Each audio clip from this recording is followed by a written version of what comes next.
समय आपने देखा कि मेघना अपने आप को एक राजकुमारी बने महल में देखती है और फिर कोई पीछे से उसके कंधे पर हाथ रखता है। तभी वो चीखती हुई नींद से जाग उठती है। अब आगे। अरे क्या हुआ मेघना? मेघना की सांसें तेज तेज चल रही थी।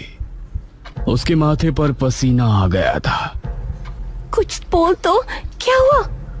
बहुत ही अजीब सपना देखा यार। देख, मुझे लगता है तो इस गांव की झूठ मूठ की हिस्ट्री के बारे में ज्यादा ही सोच रही है। हम लोग बस मृत्युंजय अमृत का सैंपल लेते हैं और निकलते हैं यहाँ से, ठीक है? इस पर मेघना ने हल्के से हाँ में सर हिलाया।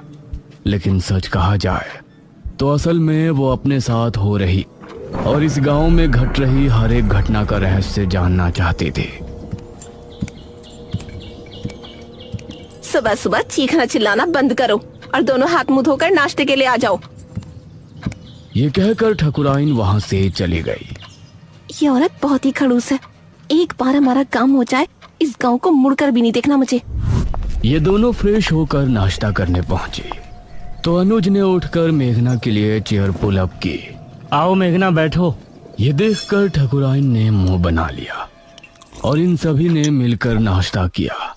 अनुज बेटा, तुम जल्दी से हमारे साथ चलो, हमें तांत्रिक महाराज को लेने के लिए जाना है। ठीक है पिताजी। ये कहकर मुखिया ने इशिता और मेघना की तरफ देखा। बच्चियों, तुम दोनों बाहर नहीं जाना, ठीक है? हो सके तो ठकुराइन का काम में हाथ बटा देना। जी अंकल, आप फिक्र मत कीजिए, हम घर में ही रहेंगे। अनुज और मुखिया गांव के लोगों से विदा लेकर तांत्रिक महाराज को लेने श्रेणी के लिए निकल गए। इस तरफ मेघना गहरी सोच में डूबी थी। ये कहानी सिर्फ मृत्युंजय अमृत से शुरू हुई थी, लेकिन उसके बाद वो महल, अपने आप को राजकुमारी के रूप में देखना और ये निशिर मोलो, ऐसा लगता है इस गांव का हर एक रहस्य मुझसे जुड़ा है। क्या मुझे राजमहल में जाना चाहिए?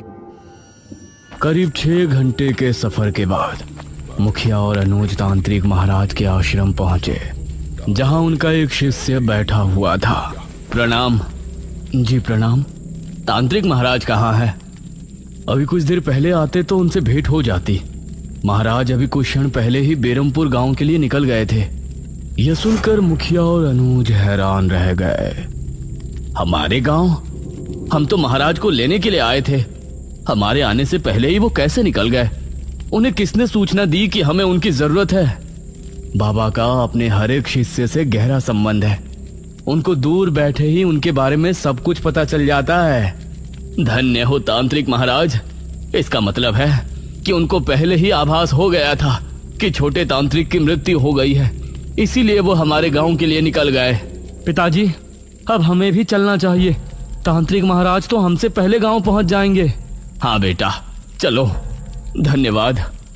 अनुज और मुखिया उसी समय वापस गांव आने के लिए निकल गए। इसी तरह दोनों का सफर में ही दिन गुजर गया। इस तरफ शाम होने पर गांव में डर का माहौल छा गया। सभी लोग चौक पर जमा हुए गांव के मुख्य द्वार की तरफ ही देख रहे थे। हे भगवान, मुखिया जी कहाँ रह गए? रात हो गई है, कहीं निशिर मोलो ना आ जाए। इसी तरह से 7 बजे का घंटा बजा और मौसम फिर से बदल गया। सभी ये देखकर डर गए। मेघना, इशिता और ठकुराइन भी सभी के साथ वहां खड़ी थी। तभी उन्होंने मुख्य द्वार से किसी के कदमों की आहट सुनी और धीरे धीरे आंख से साफ हुआ तो सामने से तांत्रिक महाराज आते हुए नजर आए। अरे, ये तो तांत्रिक महाराज हैं। उन्हें देखकर सभी लोग खुश हो गए। तांत्रिक महाराज की जय हो! तांत्रिक महाराज की जय हो! सभी ने तांत्रिक महाराज के आगे हाथ जोड़कर नमन किया। तांत्रिक महाराज, ये और मेरा बेटा अनुज कहाँ है? वही आपको लेने के लिए गए थे ना? ठकुराइन, हमारे शिष्य की मृत्यु की सूचना हमें रात ही मिल गई थी, इसलिए हम स्वयं ही यहाँ आने के लिए निकल गए थे। उनसे हमारी भेंट नहीं हुई। हे भगवान, तो ये कहाँ रह गए? अब हम आ गए हैं। आप लोगों को डरने की जरूरत नहीं है। मुखिया और अनुज भी वापस आ ही जाएंगे। महाराज, आप जो भी करना है आप ही को करना है। जब तक ये और अनुज नहीं आ जाते आप हमारे घर चलकर आराम कर लें। ठकुराइन, हम तांत्रिक होकर बड़ी हवेली में नहीं रह सकते। आप लोग पुराने किले में हमारे ठहरने का प्रबंध कर दें। जैसा आप कहें महाराज। ये कहकर ठकुराइन ने गांव के लोगों से कहा, आप सभी मिलकर पुराने किले की अच्छी से सफाई कर दें और वहाँ रोशनी का भी अच्छा इंतजाम कर दें। ये सुनकर गांव के कुछ आदमी किले की तरफ निकल गए। बाबा वहीं चौक पर बैठे रहे। उन्होंने आंखें बंद की और ध्यान मग्न हो गए। शायद वो सोच रहे थे कि आखिर कैसे निशिरमोलो से निपटा जाए, और मेघना के दिल में भी कई सवाल उठ रहे थे। तकरीबन 1 घंटे तक किले की सफाई का कार्य चला और तभी अनुज और मुखिया भी वहां पहुंच गए।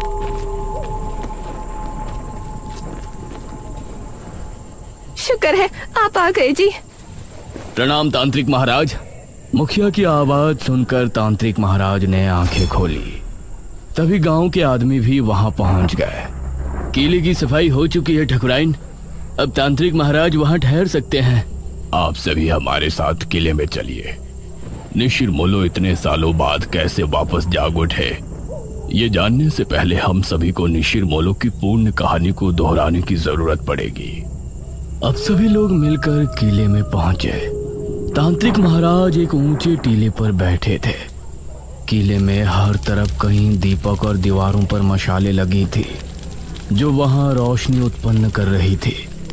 मेघना अब तांत्रिक महाराज को बड़े गौर से देख रही थी, क्योंकि निशिरमोलो के बारे में जानने की उसकी उत्सुकता भी बढ़ रही थी। ये बात सन 1626 की है। उस समय हमारे नगर में महाराज विश्वजीत का शासन था। विश्वजीत की रानी का देहांत हो गया था और उनकी एक राजकुमारी थी, राजकुमारी मेघालय। महाराज, नगर में फैली महामारी अब और बढ़ चुकी है। अब इससे नहीं निपटा गया तो राज्य पूरी तरह से बर्बाद हो जाएगा।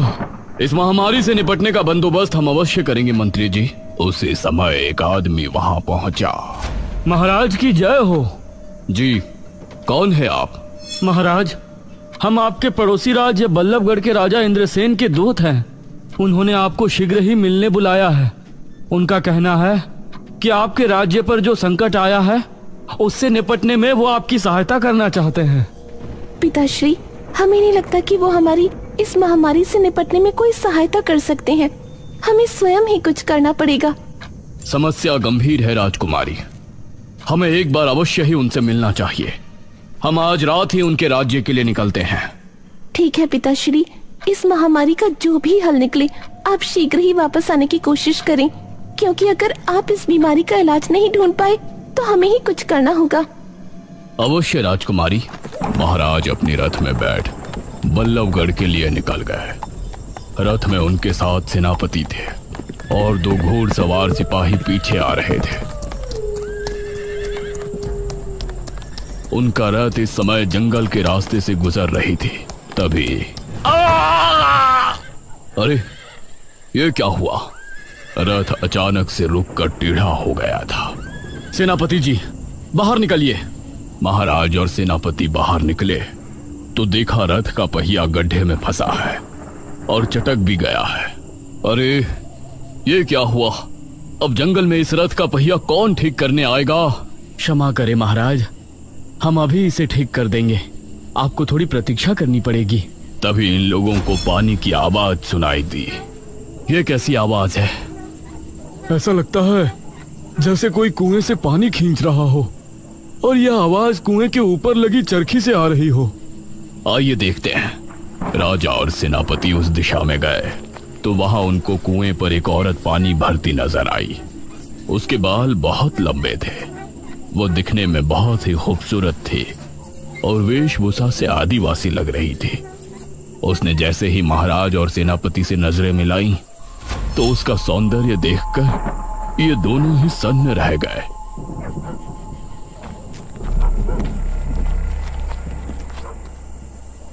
अरे, आप तो हमारे महाराज लग रहे हैं। प्रणाम महाराज। प्रणाम। क्या नाम है आपका? मेरा नाम दमयंती है महाराज। यहाँ पास ही मेरी कुटिया है। आप इस समय जंगल में?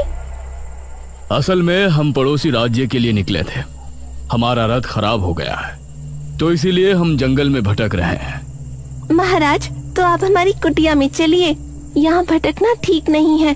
जब तक रथ ठीक नहीं हो जाता आप वहाँ रुक सकते हैं।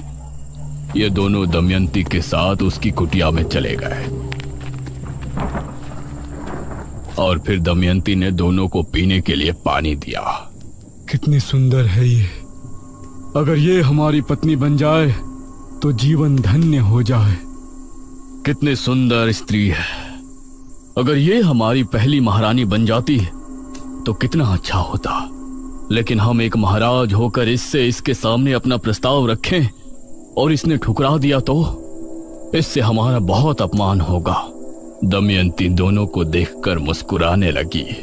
क्या हुआ दमयंती जी, आप इस तरह से क्यों मुस्कुरा रही हैं?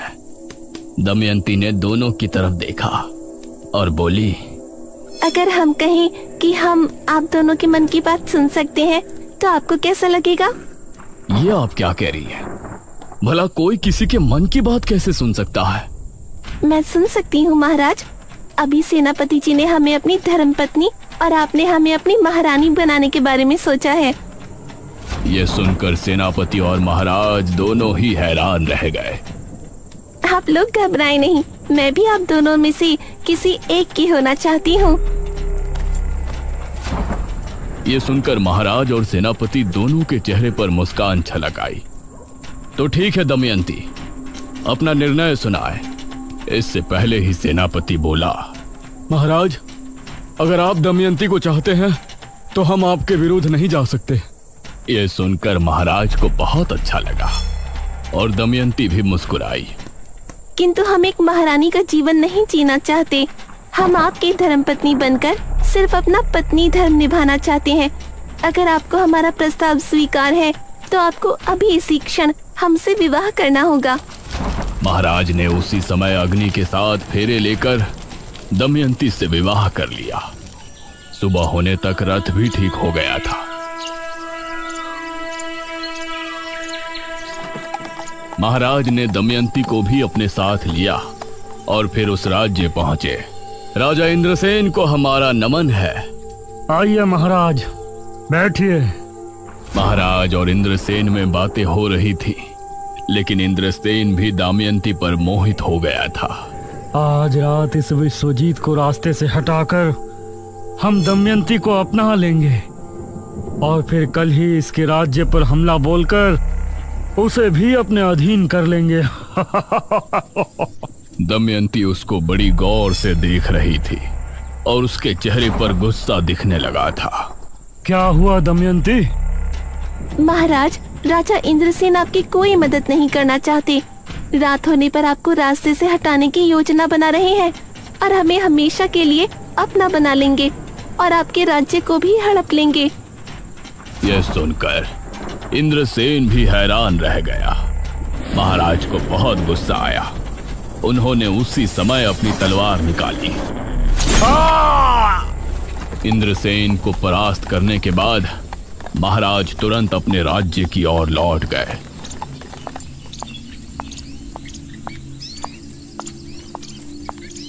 राजकुमारी बहुत चिंता में थी। प्रणाम पिताश्री। क्या बताया इंद्रसेन ने? क्या उस महामारी का कोई हल निकला? इंद्रसेन ने हमें बहाने से वहां बुलाया था। वो हमें मारना चाहते थे। वो तो धन्य हो दमयंती का जो इन्होंने हमें बचा लिया। राजकुमारी को महाराज की बात जरा भी समझ में नहीं आई। उसने दमयंती को घूर कर देखा। पिताश्री, अब हम ही इस महामारी का कोई इलाज ढूंढने जाते हैं। आप राज्य कार्य संभालें। दमयंती राजकुमारी को बहुत ही रहस्यमय मुस्कान के साथ देख रही थी। राजकुमारी महल से निकली और इस तरह राजा दमयंती के साथ महल में समय बिताने लगे और धीरे धीरे राज्य के कामों से दूर होते गए। करीब 1 वर्ष और माह के बाद राजकुमारी वापस लौटी। पिताश्री, हमने उस बीमारी से लड़ने का इलाज ढूंढ निकाला है। बहुत अच्छे राजकुमारी, बताइए ये कैसे संभव है? पिताश्री, हमने एक महासिद्धि करके ये बीज हासिल किया है। इसी के जरिए हमें उस महामारी के साथ हर बीमारी से छुटकारा मिल जाएगा। क्या इस बीज के जरिए? जी पिताश्री, वो कैसे होगा ये आपको अगले 7 दिनों के भीतर पता चल जाएगा। राजकुमारी ने उस बीज को अपने हाथों से जंगल में जाकर बो दिया और रोजाना अपने हाथों से उसे पानी देने जाती। महाराज को राज्य की कोई चिंता नहीं थी। वो हर समय बस दमयंती के पास ही बैठे रहते थे।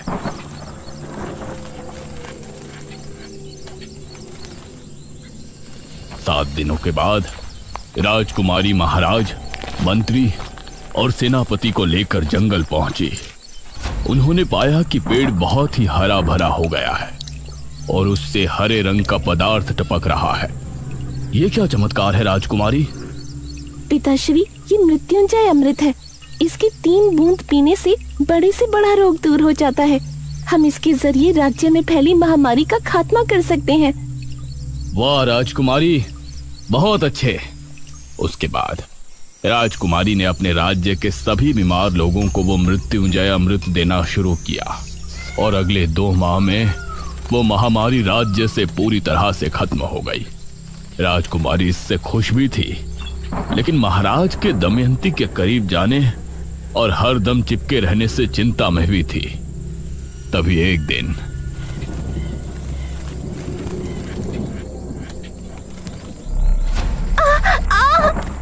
महाराज! दमयंती, क्या हुआ आपको? क्या हुआ दमयंती आपको? कुछ तो बताइए। देखते ही देखते उसके चेहरे की रंगत बदल गई और वो एक बूढ़ी नजर आने लगी। ये देखकर महाराज के पैरों तले जमीन निकल गई। दमयंती, ये क्या हो गया आपको? महाराज, असल में मैं कोई आम स्त्री नहीं हूँ, मैं एक डायनी हूँ। क्या? एक डायनी? हाँ महाराज, एक डायन जवान मर्दों को मारकर अपनी उम्र बढ़ाती है, लेकिन मैंने वो करना उचित नहीं समझा। इसलिए आज जब मेरी आयु 100 वर्ष हो गई है तो मैं बूढ़ी हो गई हूँ। अब अगली एकादशी की रात मेरी मृत्यु हो जाएगी। नहीं दमयंती, हम आपको ऐसे मरने नहीं दे सकते। हमें आपके डायनी होने से कोई ऐतराज नहीं। आपको बचाने का कोई तो तरीका होगा। एक तरीका है महाराज, लेकिन बहुत ही मुश्किल कार्य है। हमें बताइए, हम आपको बचाने के लिए कुछ भी करेंगे। अगली एकादशी की रात तक 11 मुर्दों के खून से अगर हम स्नान कर लेते हैं तो हमारी जान बच जाएगी और हमारा सौंदर्य भी वापस लौट आएगा। महाराज ने अब दमयंती को बचाने का प्रयास शुरू किया। राज्य में जब भी किसी की मौत होती तो उनके घरों से उनकी लाश को उठवा लिया जाता था और इसी तरह 10 लाशों के खून से दमयंती को नहला दिया गया था। इससे परेशान होकर मंत्री ने राजकुमारी को सब बताया। राजकुमारी, राज्य में हाहाकार मचा हुआ है। महाराज दमयंती को जवान बनाने के लिए मृत लोगों के शव का अंतिम संस्कार नहीं होने दे रहे हैं। उनके शव को बुरी तरह से काटा जाता है और उनके खून से दमयंती स्नान करती है। इससे प्रजा बहुत क्रोध में है। क्रोध की बात तो है ही मंत्री जी। मृत्यु के बाद जल्द ही अंतिम संस्कार न किया जाए तो ये मृतक और उसके परिजनों के साथ नाइंसाफी होती है। वो कभी भी मोक्ष के द्वार से होकर नहीं गुजर सकते। हम पिताश्री से इस विषय में बात करेंगे।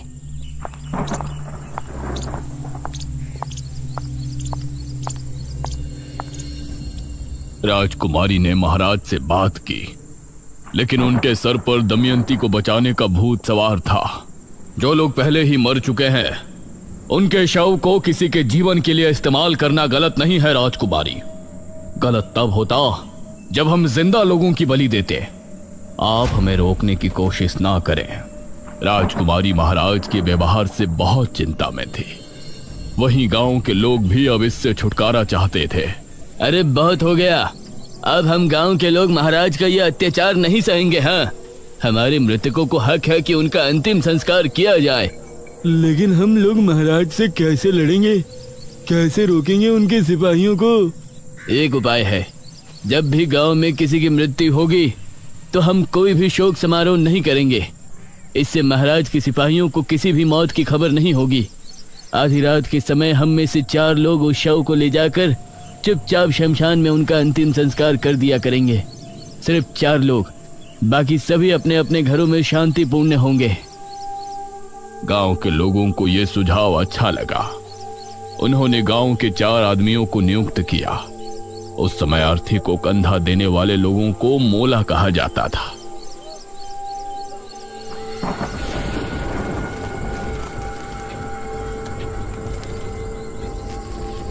ये 4 लोग रात के समय निकला करते थे, इसीलिए इनका नाम निशिर मोलो रखा गया।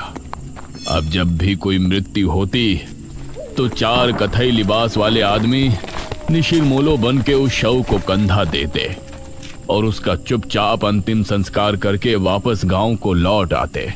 समझ नहीं आ रहा, पूरे 15 दिन हो गए, अभी तक किसी के घर कोई मृत्यु नहीं हुई है। ऐसा कैसे हो सकता है? अगले दिन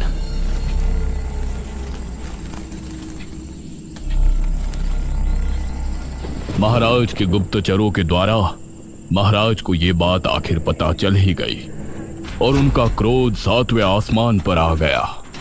वो जो भी 4 लोग हैं, हम उनको मार कर ही दम लेंगे। उन्होंने हमसे चालाकी की, इसका हर्जाना उन्हें भुगतना ही पड़ेगा। महाराज ने अब अपने गुप्त सिपाहियों को तैनात कर दिया था, जो छिपकर रातों को जागकर गांव पर नजर रख रहे थे। एक रात निशिर मोलो एक अर्थी लेकर निकले। यह शनिवार की रात थी, तो उन गुप्त सिपाहियों ने निशिर मोलो को रोक लिया। अब तुम लोगों को कोई नहीं बचा सकता, कोई नहीं। बहुत दे दिया हमारे महाराज को धोखा। उन सिपाहियों ने इन 4 आदमियों को मार गिराया और फिर शव लेकर महाराज के पास पहुंचे। उस शव को दमयंती के कक्ष में पहुंचा दिया गया और सुबह होने पर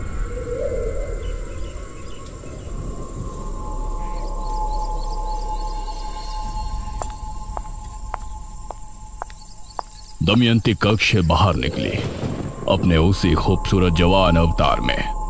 उसे देखकर महाराज ने उसे भरी सभा में गले लगा लिया। दमयंती की आंखों में एक रहस्यमयी चमक थी, जैसे कि वो कुछ छिपा रही है। लेकिन अब निशिर मोलो की आत्मा गांव में भटकने लगी थी। वो 4 आत्माएं अपने कंधे पर ताबूत उठाए हर शनिवार की रात गांव में भटकती थी। उस समय उन आत्माओं को जो भी दिखाई देता, वो समझती कि ये राजा के सिपाही है जो उनको रोकना चाहते हैं, इसीलिए वो उसको अपने साथ ले जाती। इतना कहकर तांत्रिक महाराज चुप हो गए। सभी गांव के लोग ये कहानी सुनकर हैरान थे और मेघना को तो जैसे अब अपने सपनों से जुड़ी कुछ बातें समझ में आने लगी थी। हे भगवान, मतलब जो निशिर मोलो आज हमारी जान के दुश्मन है, वो कभी हमारी रक्षा किया करते थे। हाँ, उनकी इसमें कोई गलती नहीं है। उनकी अकाल मृत्यु की वजह से वो ऐसा करते हैं। उनको नहीं पता कि उनकी मृत्यु हो चुकी है। वो तो अभी भी अपने काम को अंजाम देने की कोशिश कर रहे हैं। बाबा, आगे की कथा में क्या हुआ? वो राजकुमारी, महाराज और दमयंती? आगे क्या हुआ और निशिर मोलो को कैसे रोका गया और अब वो अचानक क्यों 400 साल बाद वापस आ गए हैं, ये कहानी जानने के लिए हमें बेरमपुर पुराण को पढ़ने की आवश्यकता है, जो कि 400 साल पहले की राजमहल के किसी गुप्त कक्ष में रखवाया गया था। बेरमपुर पुराण? अब इसका पता हमें कैसे चलेगा बाबा? वो बेरमपुर पुराण राजमहल में कहाँ है, ये जानने के लिए मुझे एक अनुष्ठान करना पड़ेगा, जो कि मैं इसी किले में बैठकर करूंगा। ध्यान रहे, उस समय सभी अपने अपने घरों में होंगे। कहीं ऐसा ना हो कि इस बार भी निशिर मोलो ये अनुष्ठान रोकने के इरादे से गांव में आए। निशिर मोलो कौन है ये तो हमने जान लिया है, लेकिन इन सब का मेघना से क्या संबंध है? निशिर मोलो उसके आने से कैसे जाग उठे? राजा के साथ क्या हुआ और दमयंती असल में क्या है? इन सभी सवालों के जवाब जानने के लिए हमारे साथ बने रहिए निशिर मोलो के अगले पार्ट में।